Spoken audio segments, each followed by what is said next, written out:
هنكمل الموضوع اللي احنا بدأناه من يومين اتنين، وهو هي المدرسة لازمتها ايه؟ حاجات غريبة قوي بنسمعها، بيقولوا ده بيمشوا العيال من المدرسة عشان يقعدوا يشربوا شاي ويبقوا فاضيين طول النهار وحاجات زي كده.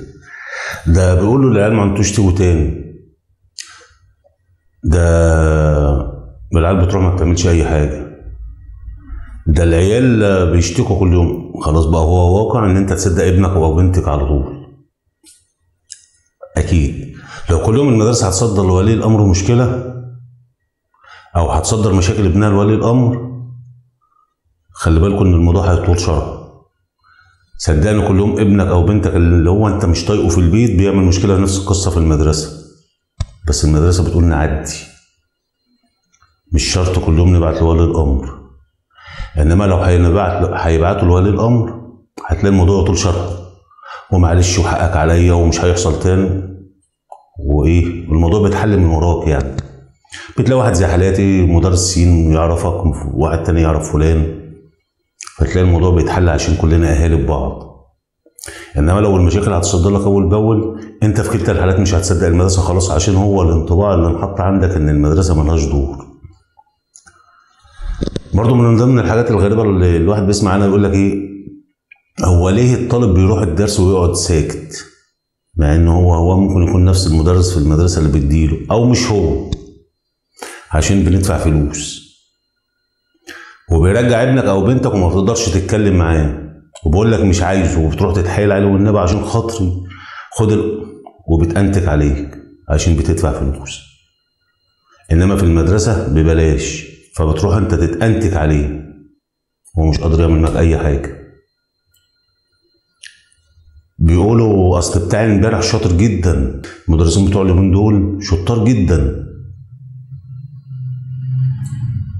وعندهم معلومات بسم الله ما شاء الله. انا عايز افهمها بس، مدرس خبره اقل مدرس خبره وليكن مثلا يتجاوز 20-25 سنه في مادته، عدى عليه كل ما لا تتخيله، هو اللي مخرج الطالب اللي بيديك درس ده.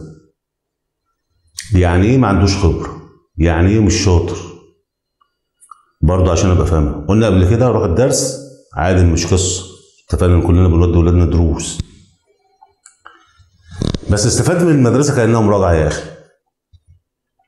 اللي انت مش فاهمه في الدرس ومش هتقدر تسال عليه المدرس في الدرس عشان بتدفع فلوس، وهو مش فاضيلك عشان عنده مجموعه تانيه بعدك ومجموعه تالته بعدك، ومش هيسمع اللي قدامه ده كله الجرم ده بالبلد زي ما بنقول كده، يا دوبك انت قاعد تسمعه ما انتش شايفه كمان. تعال اسال عليه مدرس المدرسه اللي هو الخبره 20-25 سنه، ده 15 سنه 10 سنين، يستفهم منه، يعرف المعلومه دي جت ازاي، وما بنقولكش مش حته انت ما تروحش درس، روح. مدرس الدرس قلنا بيقول لك ابنك مش عايزه تاني وممكن يرجعه لو اتاخر 10 دقايق عن الحصه، بيحصل. انما ابنك يجي الساعه 9 الساعه 10 المدرسه ومحدش يقدر يقول له اي حاجه، ولما تيجي ترجعه تقول له انت مش من حقك والحكايه والروايه القصه الفلانيه. الموضوع غير ما انتم متخيلين، الموضوع ان احنا كلنا ببعضنا، كل واحد عايز ينجح نفسه، فمش كل يوم هنقف الناس تصدر مشاكل بطريقه معينه. بنلم الدور بس ما تفكرش ان هو حق ليك، لو هنصدر لك المشاكل برضه مش هتصدق. هي دي المشكله ان الطالب او ابنك هتصدقه خلاص، هو بقت حاجه كده مصدره لولي الامر ان المدرسه دي مجرد شغل وقت فراغ، وكده كده بقى احنا بنودي عيالنا درس، فالموضوع مش هتفرق. برضه انا لازلت مصر، يبقى دور المدرسه هو الاساس بعد البيت. اللي انت ما بتقدرش تعمله في البيت المفروض المدرسه بتكمله. يا عم انت بتدن في ملطه، ده الناس ما بتشرحش.